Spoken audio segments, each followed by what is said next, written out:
It's time for the rundown, our weekly take from RotoWire. My name is Keith Stewart from Read the Line. Of course, I am with the award-winning golf senior writer at RotoWire, Mr. Len Hochberg. Len, how was your Open Championship weekend? Did it live up to all of your expectations? Len, you're muted.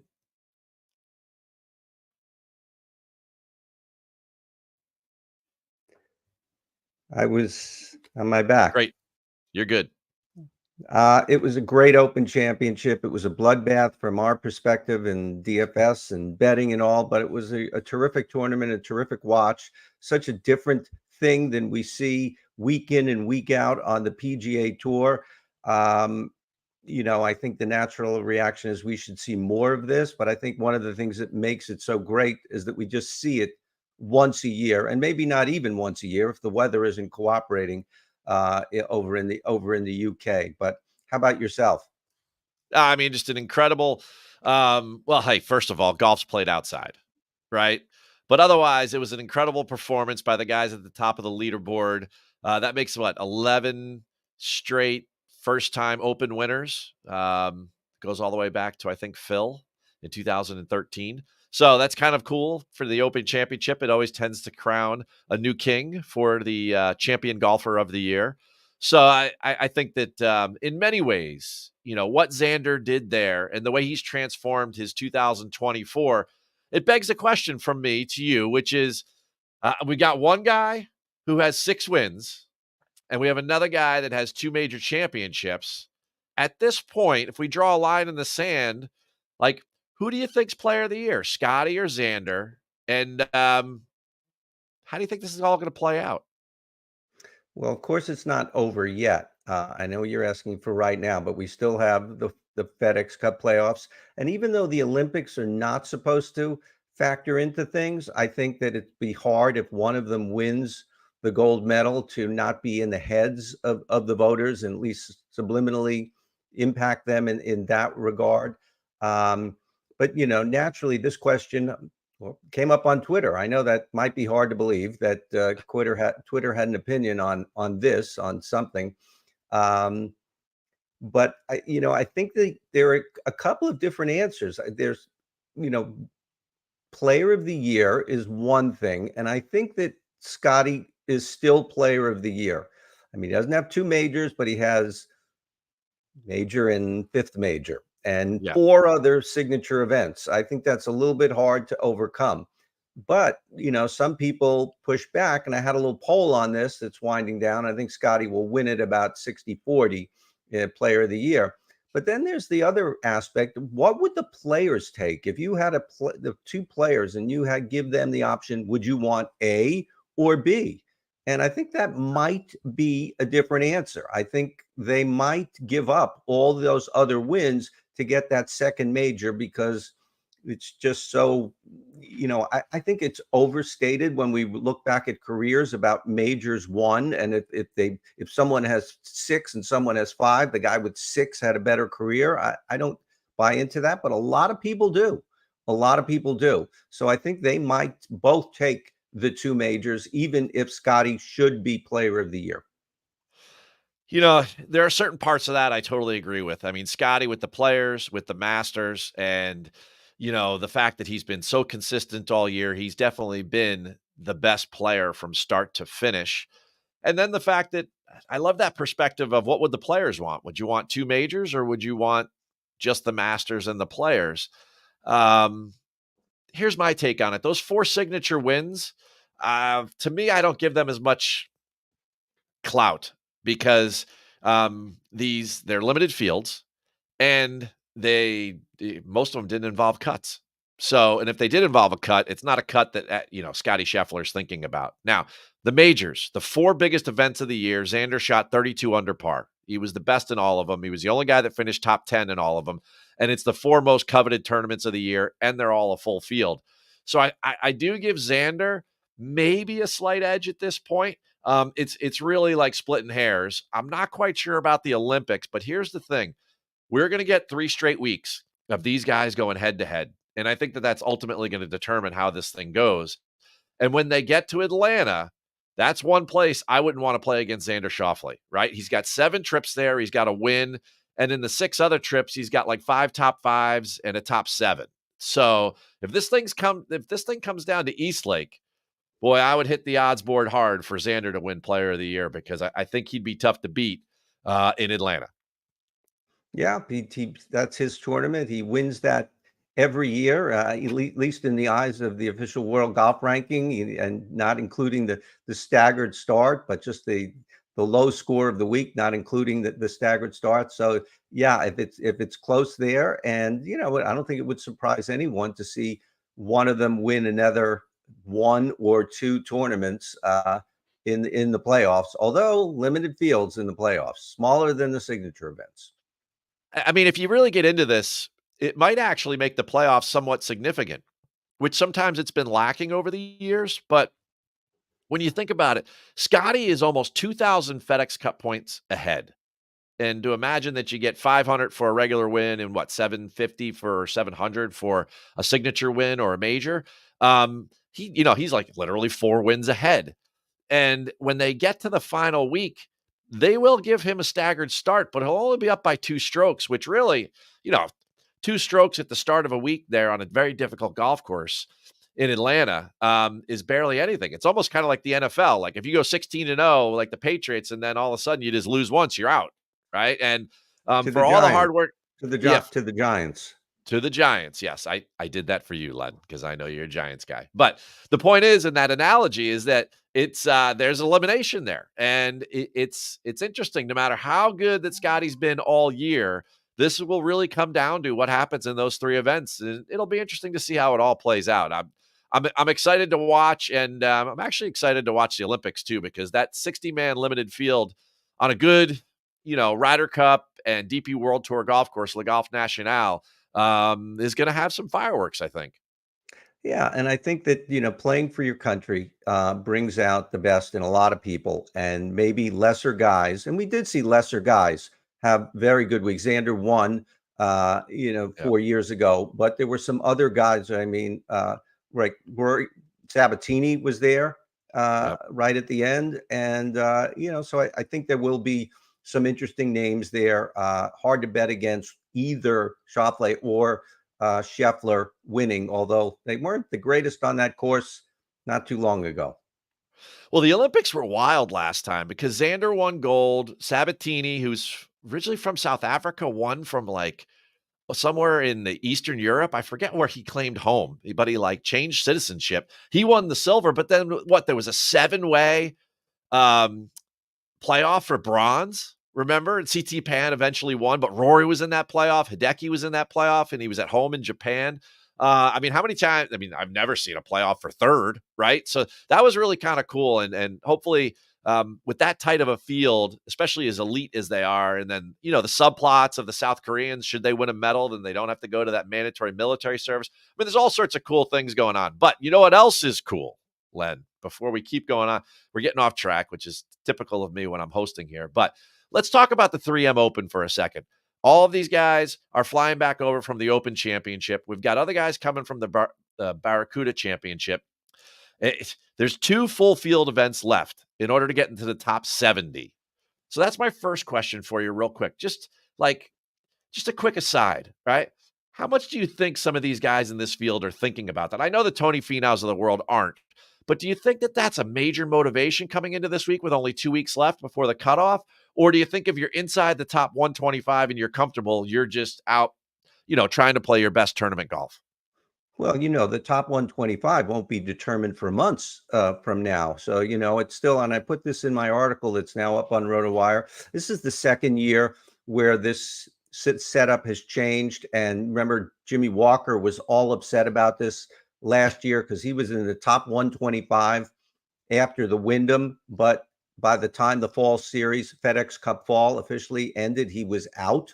And that Oh, might be yeah. the last we've seen of Jimmy Walker. I think he's played in a few tournaments, but I think everyone's going to be trying to get into the top 70. I think everybody who needs, and even the guys who are in the top 70 want to get into the top 50 or even into the top 30. You could almost guarantee yourself the Tour Championship with 1 or 2 good weeks ahead if you get yourself into 17th or 16th or something like that. So I think this is vitally important, and this is all these guys are really going to be jamming these next couple of weeks. There's a lot to play for. Guys who are 80th in points, they're not going to fall out of the 125 even by the fall, but they want to get into the top 70 and of course even higher than that. So I think there's a real push this week and next week for the top 70 and beyond. There's one name, we don't need to get into it, but there's one name I want you to watch for. Sitting at 60th, right? If a lot of these guys play very, very well over the next 2 tournaments, sitting at 60th is Jordan Spieth. Just saying.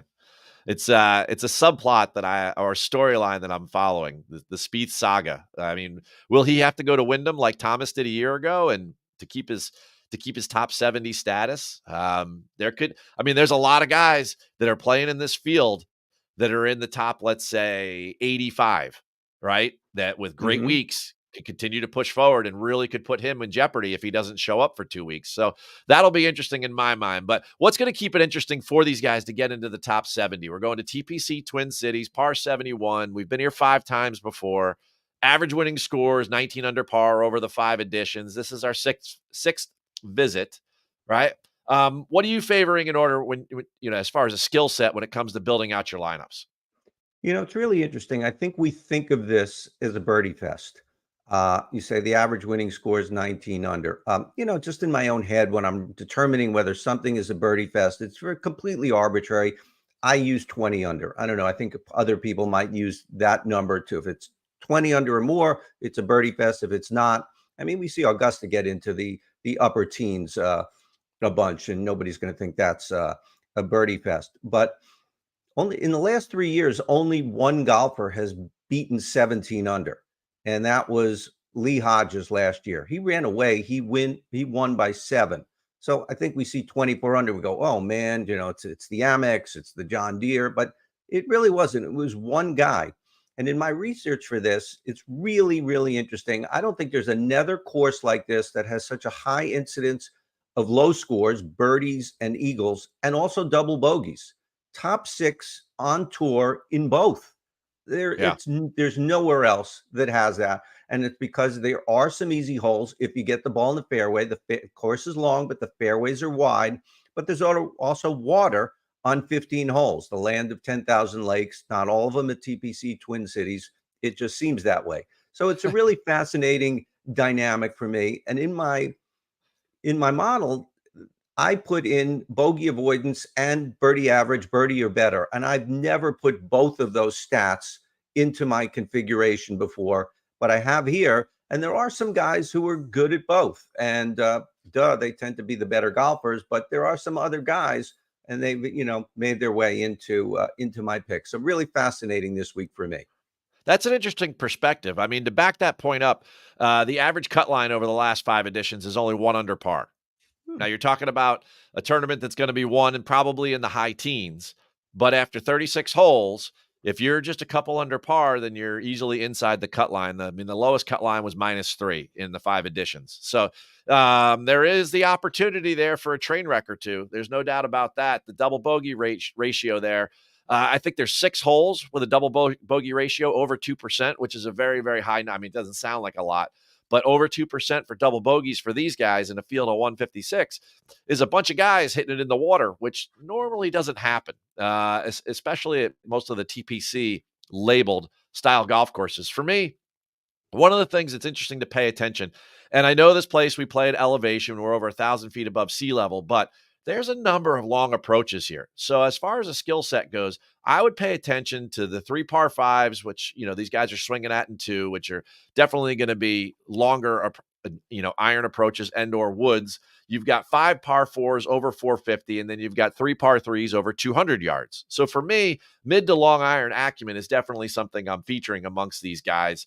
The putter, it has to pop. You're going to need probably 20, 21, 22 subpar scores, unless you're Lee Hodges, and then you go even deeper than that. I think he had 27 subpar scores last year. So the last 5 winners have gained on average over 5 strokes with the putter versus the field. And I would also pay attention to those 11 par 4s.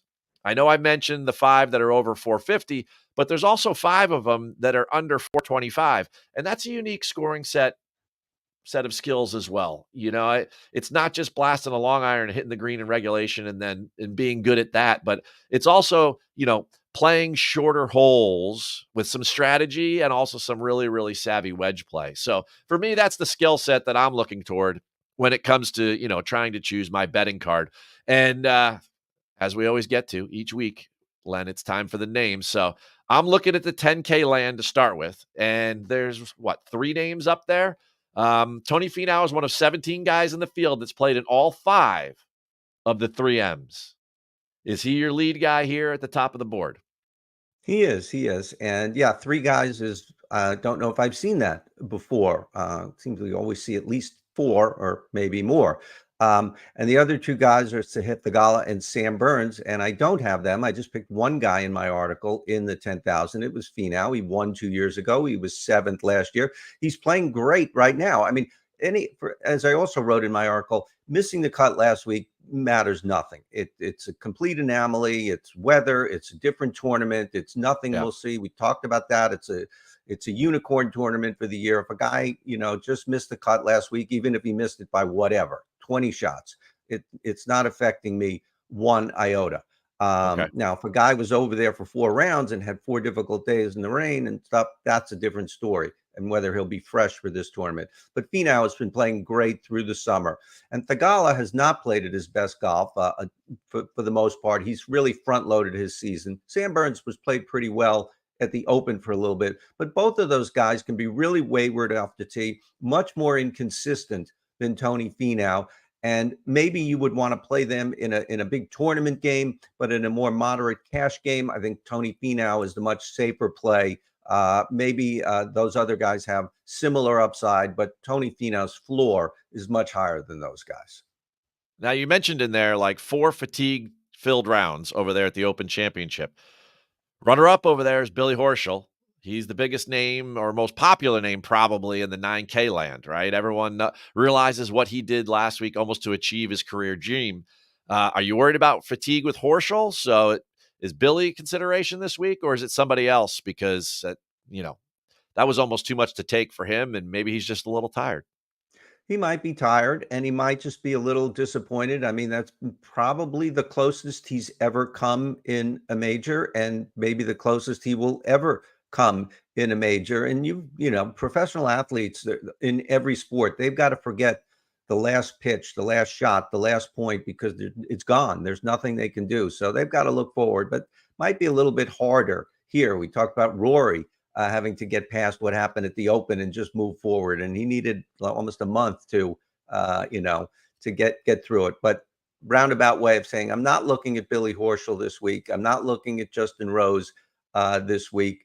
There are other guys in the 9,000s. I don't know how you feel about these guys, but I'm generally staying away from the guys who played major minutes, as I like to call it, on Sunday at Royal Troon. I have to agree with you there. Give me a name or two, though, in the 9K land.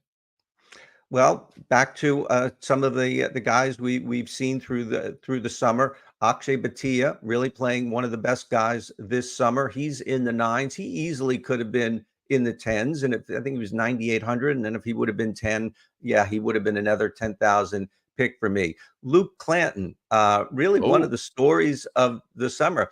He has only played 4 tournaments, and they haven't been all easy ones. One was the U.S. Open, and his strokes gained tee to green 1.443. I wrote about this, so I remember it. Obviously, very small sample size, but if you put that over the entire course of the PGA Tour season, he's 5th on the PGA Tour in strokes gained tee to green. I think we have guys named Scheffler, Schauffele, McIlroy, and Matsuyama ahead of him, and that's it. So this is quite a run in this short sample size. It's going to be a summer he's going to never forget. JT Poston played well here. He's played better here 3 years running. He's gotten better. Not the best playing right now, but we know his putter can pop, his popper can putt, whatever. His putter can pop at any minute. And I also do like Keegan Bradley. You know, I think there will be extra pressure on him. He's got other things to think of already. The announcement just before we came on that he's picked a vice captain already, so he's doing Ryder Cup work already.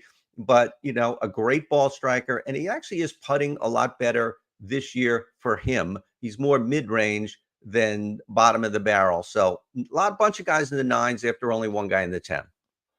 Man, JT Poston was one of my worst beats of the year last year. It was in this event. Everybody was a bunch of strokes behind. So on Saturday night, I took JT Poston for winner without Hodges.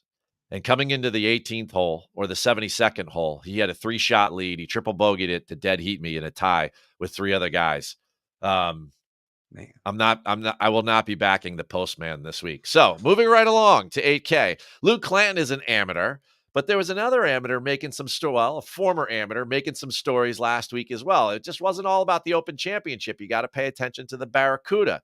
Now the winner there, Nick Dunlop, first time ever on tour, an amateur and a professional, one being the same guy, won 2 events in the same year.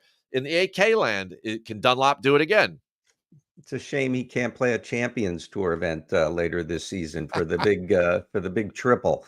It was a really smart move of him to go there. He's been in all the big tournaments, or most of them. He's played 3 of the majors. He played in all but one of the signature events. He's been with the big boys, but he was 95th in points going into last week. When what we talked about at the top, he'd be out of the playoffs. He has his card for 2 years. He's in signature events and major, things like that. But the interesting dynamic. So he smartly maybe swallowed his pride a little bit and went and played this tournament.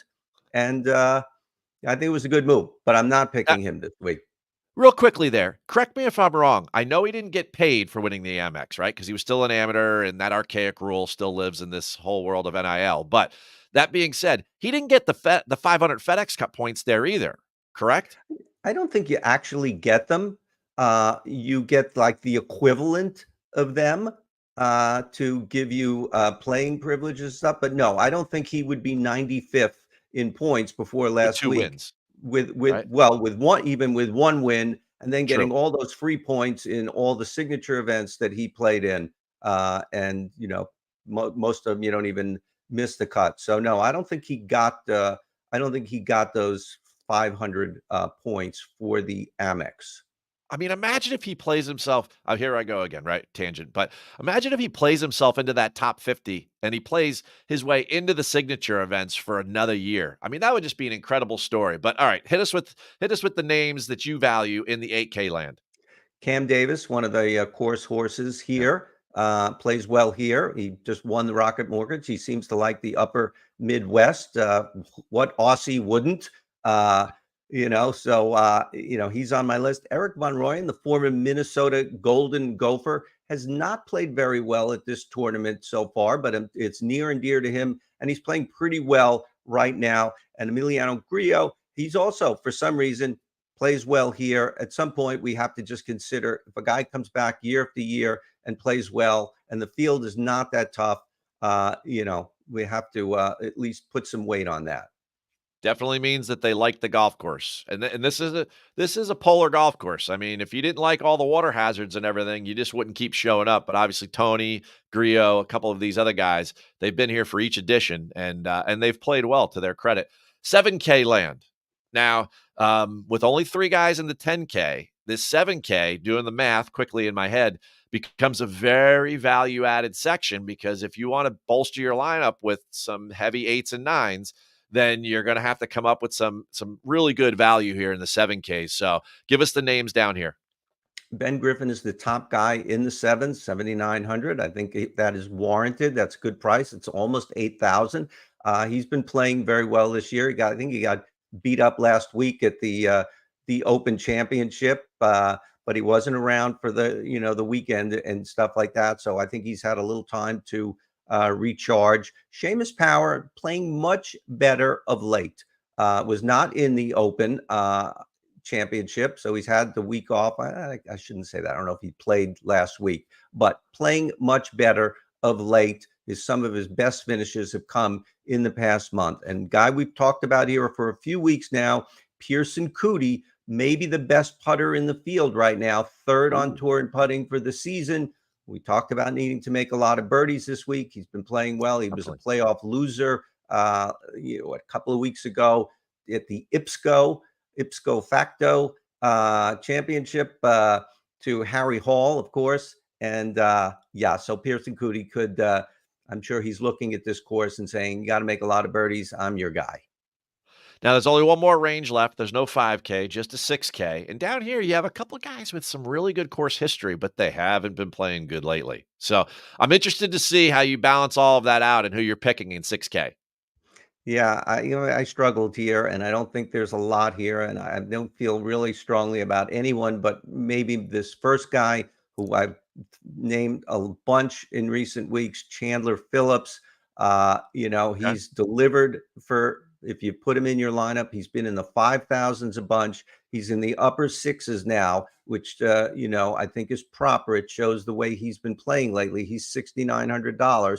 I think he is a really my top play in the 6,000s to make the cut. Ben Coles playing a little bit better Yeah. of late. I think he is about 80th or so in the FedEx, and so really sort of not exactly the bubble, a little far out of the bubble for top 70, but he's got a lot to play for this week. And there are two guys in the 6,000s, and I am just going to say they are 50-50 to make the cut. David Skins, the 42-year-old Englishman. I think All he's right. been going made, missed, made, missed, made, missed. He's been, and this might be a made week if you like numerology or trends or something like that. And Troy Merritt. Troy Merritt also played well at the Ooh. Rocket, at the Mortgage, Upper Midwest, maybe. His record here is not nearly as good as it is at the Rocket Mortgage, but two guys at 6,500 if you're really hurting. All right, well, Len Hochberg, I love when we're reading the same mail, and what I mean by that is that both guys I'm going to feature in my betting favorites and my early leans for the week are guys' names who you have mentioned already, and you Uh-oh. mentioned them early in each of the ranges. So the first guy I'm going with, right at plus 4,000, 40 to 1, is EVR, Eric Van Rooyen. Now, my definition of a birdie fest is one with which anyone's getting over 20 subpar scores because if you're pushing the envelope and you're making that many birdies in order to contend for the week, then definitely I think it's a birdie fest. And since he won in November, Eric Van Rooyen, he's played 6 birdie fests, of which 5 of them he's finished top 8. And the one that he didn't finish top 8, he finished T25, right? And the average score in those events was 22 under. Those 6 events that I looked at. The guy makes a ton of birdies. He's got 2 PGA Tour wins. They were both in shootouts. And the last thing I'll say, and the edge that I love, now he's got a mediocre history here at TPC Twin Cities, but I think that there's 2 reasons coming back this year that there is definitely an early edge on this guy. And number one is that he went to the University of Minnesota, which is the campus is roughly 20 miles away from Blaine, Minnesota, which is where TPC Twin Cities resides. But the second thing is that this is the first time he's come back to Minnesota to play a PGA Tour event since his teammate from that golf team passed away. We know how emotionally charged that made him in order to win the Worldwide Technologies Championship back in November. And I think he's going to feel a little inspiration again coming back to his old stomping grounds from college. I mean, this guy in 2012 he won the Minnesota State Amateur, so he could definitely play on the grass up there. And there's no doubt that this guy can make a ton of birdies. So I like him. And the other guy is Big Bad Ben Griffin. Now, I don't think anyone's ever called him that before, but Ben Griffin, right? He plus 5,500. He is definitely somebody I've had my eye on because in these events where the golf course isn't the toughest, right? He tends to pop. I look at him. He had a second at the Canadian. He's had a 5th at the John Deere just a couple of weeks ago. He's a putting guy. He's an approach guy. So he fits the bill for me coming into this. And he's played very well lately. Even in tough events, he has made the cut. And, I know he had a bad 9 holes and ejected himself from the tournament at the Open, but I'm with you. If a guy has been playing well and he caught the bad weather wave over there at Royal Troon, I'm not putting a lot of stock in that. I think Ben Griffin, who was runner-up at Sanderson back in the fall and who has had a number of top 10s in his career, is playing some really nice golf and is the type of guy that can score in this field and keep up. Do you have a reaction for either one of those two guys? Ben Griffin is a great follow on TikTok. He really Yeah. chronicles his videos and shows you what it's like behind the scenes and all the free stuff he gets, and then trying to pack when he goes home, when he has all this extra stuff that he didn't show up with. But no, seriously, he's very interesting. He takes us through. I think he travels with his girlfriend, and the TikToks are very well produced. He's fun to, and when you get to know him a little bit, and then you just naturally root for him. He seems like Yeah. a good enough guy. And yeah, Eric Van Ryan, a lot of ties to the area. And I didn't realize it was the first one back since his teammate and friend had passed. But yes, now that you said that, yes, that's absolutely true. And he'll be a crowd favorite. He'll be a crowd favorite there. Absolutely. He'll get a ton of support. And Griffin, 9th at the Amex, 14th at Corrales, on top of the Deer and the Canadian. So keep an eye on those two guys. And then there's two other guys I'd like you to keep an eye on. That's Len and I, week in and week out in the rundown. It's 8:15 Pacific time, 11:15 Eastern time. That's when we come on and we talk about the week in golf from a DFS and a betting perspective. We'll be back next week with a limited field, the Olympics. We want to do it, Len, or what? You want to Yeah. cover the? I, We're going to you do know, the I Olympics.